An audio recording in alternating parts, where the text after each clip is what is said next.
Ngayong ready na lahat, ay magsimula na po tayong mag-finishing, para makaalaman na, kung marunong ba talaga tayo mag-finishing.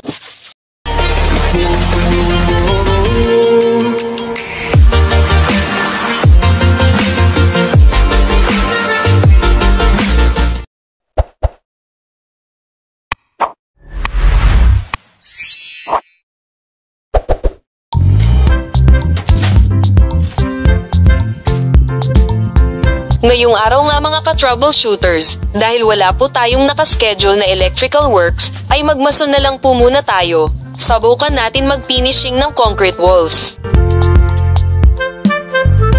Tingnan natin kung marunong ba tayo. Wala namang mawawala kung ating susubukan, magiging lubak-lubak lang ang ating dingding. Balag maglubak-lubak dili man po ni inyong balay. Ha ha ha. Pero bago pa po tayo mag-finishing, syempre kailangan pa nating maghakot ng buhangin. Hindi lang tayo magiging mason ngayon, magiging labor din, dahil tayo na po ang gagawa ng lahat ng gawain, para makatipid gastos.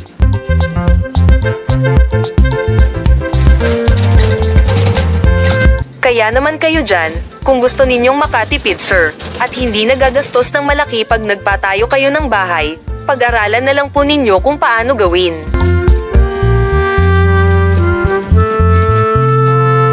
Dahil sa halip na ipangbabayad ninyo sa labor ay ibili nyo na lang po ng mga materials para mabuo na ang inyong mga bahay mga ka-troubleshooters.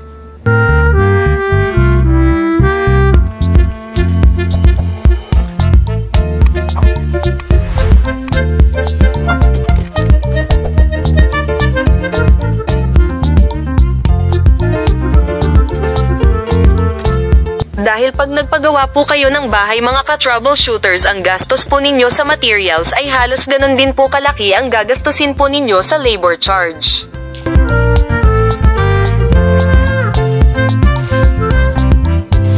Kaya naman, napakalaking advantage po talaga kung hindi ka nagagastos sa labor, kung ikaw na mismo ang gagawa.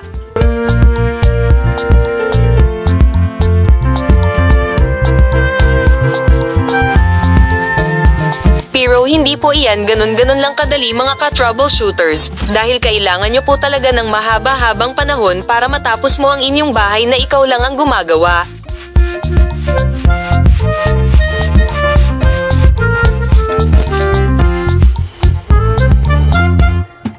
Dahil kailangan mo paring magtrabaho at kumita para makabili ka na naman ng mga materials na kinakailangan mo para maipagpatuloy mo na maipatayo ang pangarap mong magandang bahay.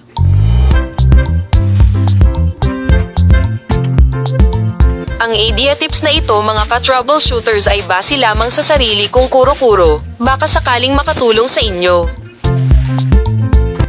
Pero kung big time big boss naman po kayo, at kaya namang magpasahod ng mga manggagawa, ay wag na po ninyong pansinin mga sinasabi ko, ha ha ha.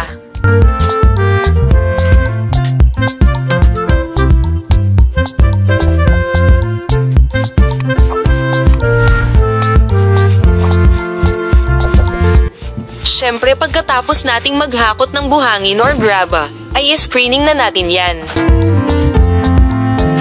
Para mahiwalay ang mga malalaking bato para hindi maging sagabal sa ating pag-finishing.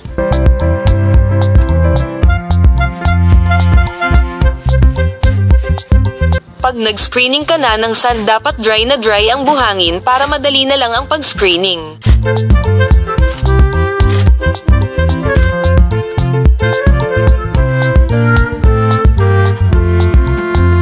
Matapos nating mahiwalay ang mga malalaking bato, pwede na po tayong magsimulang magmasa ng semento.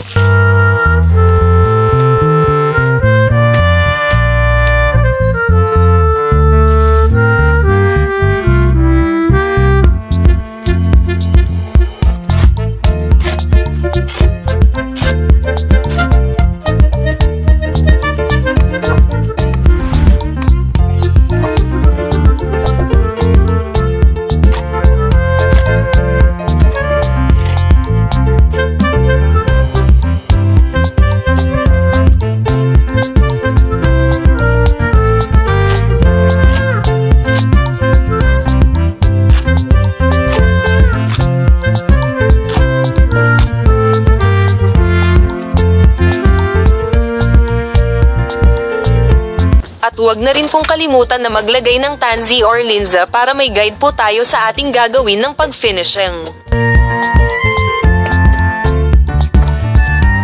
Para siguraduhing pantay ang ating pag-finishing, at kung sakaling eksperto na kayo sa trabaho na ito, ay kailangan nyo pa ring maglagay ng linza. Hahaha.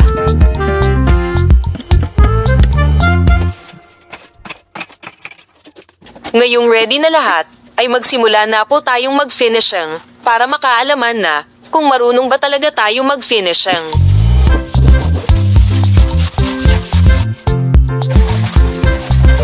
Sa trabahong ito mga ka-troubleshooters, hindi naman kailangan ng talino, kailangan mo lang pag-aralan ng diskarte. Sure ako na matutunan mo rin yan. Siguradong sa simula mahihirapan ka, pero subok lang ng subok hanggang sa makuha muna ang tamang diskarte. Wala naman nagsisimula sa itaas, lahat nan galing sa baba, laban lang alaksan, char, hahaha. Kung nakaabot ka na sa part na ito mga ka-troubleshooters, paki-comment naman po kung saan ka ngayon, para malaman ko naman kung saan na umabot ang video ko na ito. At hihilingin ko na rin po ang inyong mga suporta, dito sa aking vlogging journey, na sanay mag-subscribe na po kayo kung sakaling hindi pa kayo nakasubscribe. Para matulungan po ninyo ako na makagawa pa ng marami pang mga videos na kagaya po nito. Dahil hindi po kasi madali gumawa ng mga videos, kaya naman, sa inyong mga nakasuporta sa akin, ay maraming salamat po. Taos puso po akong nagpapasalamat sa inyo, dahil kung hindi dahil sa inyo na nakasuporta ay wala rin po ako dito ngayon, mga ka-troubleshooters. Hanggang sa muli mga ka-troubleshooters, huwag po muna mag-skip, panoorin po muna itong susunod na video. Salamat po, God bless.